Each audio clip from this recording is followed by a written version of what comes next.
में लोगों ने नफरतें पैदा करने की कोशिशें की हैं और बहुत हद तक कामयाब भी हुए हैं। लेकिन हर चीज की उम्र होती है। अगर मोहब्बत की उम्र बरसों बरस चली तो नफरत की उम्र भी एक दिन खत्म हो जाएगी और ये हिंदुस्तान वैसा ही हो जाएगा जैसा हिंदुस्तान के लिए हिंदू मुसलमानों ने अपनी जानों की कुर्बानी दी। ऐसा ही हिंदुस्तान। आज बैठे हैं सब लोग, बात राम मंदिर की गई, सुप्रीम कोर्ट का फैसला आया और मुसलमानों ने कबूल किया। और मैं भी पहला आदमी था जिस दिन राम मंदिर बन रहा था।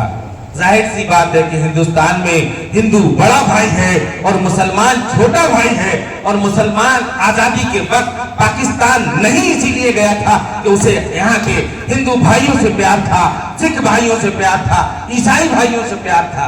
आज ईसाई समाज के लोग भी हिंदुस्तान में इसलिए रुके, अंग्रेज चले गए लेकिन उन्हें यहाँ की मिट्टी से प्यार हो गया। और मैं हिंदू भाइयों से कहना चाहता हूँ कि हमसे वफादारी का सर्टिफिकेट मांगते हो। हमने हिंदुस्तान बाई चॉइस चुना है। हम कुतुब मीनार और लाल किला और ताजमहल और अपने बुजुर्गों की कब्रें छोड़कर नहीं गए। और मुसलमान तो 5 वक्त नमाज पढ़ के 5 वक्त इसी हिंदुस्तान की मिट्टी को सजदा करता है। हमसे कैसा वफादारी का सच। लेकिन बात सियासी तो मैं नहीं करूंगा, लेकिन एक बात कहने से रहूंगा भी नहीं कि राम मंदिर हिंदू भाइयों ने बनाया और मुसलमानों ने स्वागत किया, लेकिन इसलिए नहीं किया था कि जब राम मंदिर बनेगा तो वहां दान में चोरी भी होगी। क्या ये शर्म की बात नहीं है? बैठे हैं बिरवाबाड़ी मंदिर के पुजारी साहब, ये शर्म की बात नहीं है? पूरी दुनिया में क्या मैसेज गया? जिस राम मंदिर की बुनियाद पे आप हिंदुत्व को इकट्ठा करने की बात करते थे, मुसलमान विरोध कर रहा था। क्यों इकट्ठा कर रहे थे? जब सुप्रीम कोर्ट का फैसला आ गया और अल्लाह ने कहा है, मुसलमान से कुरान में लिखा है कि जिस वतन में रहोगे उस वतन की इज्जत करोगे, उस वतन की बात मानोगे। इसीलिए सुप्रीम कोर्ट के आदेश को राम मंदिर जब बनाने की बात कही गई, मुसलमानों ने समर्थन किया। लेकिन आज क्या हो रहा है? आज राम मंदिर में जो लोग आस्था से दान दे रहे हैं, करोड़ों अरबों रुपया, और आज उसकी चोरी मुझे बताओ कौन कर रहा है?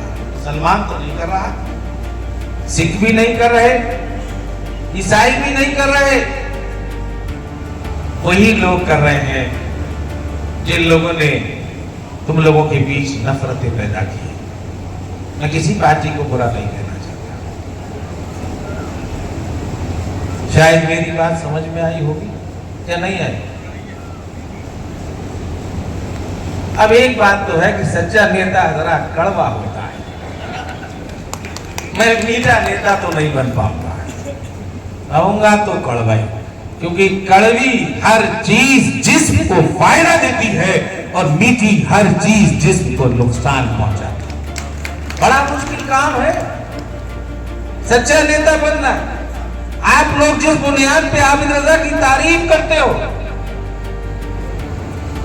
उसके लिए मुझे बहुत कुर्बानी देनी पड़ती है, नुकसान भी बहुत झेलने पड़ते हैं।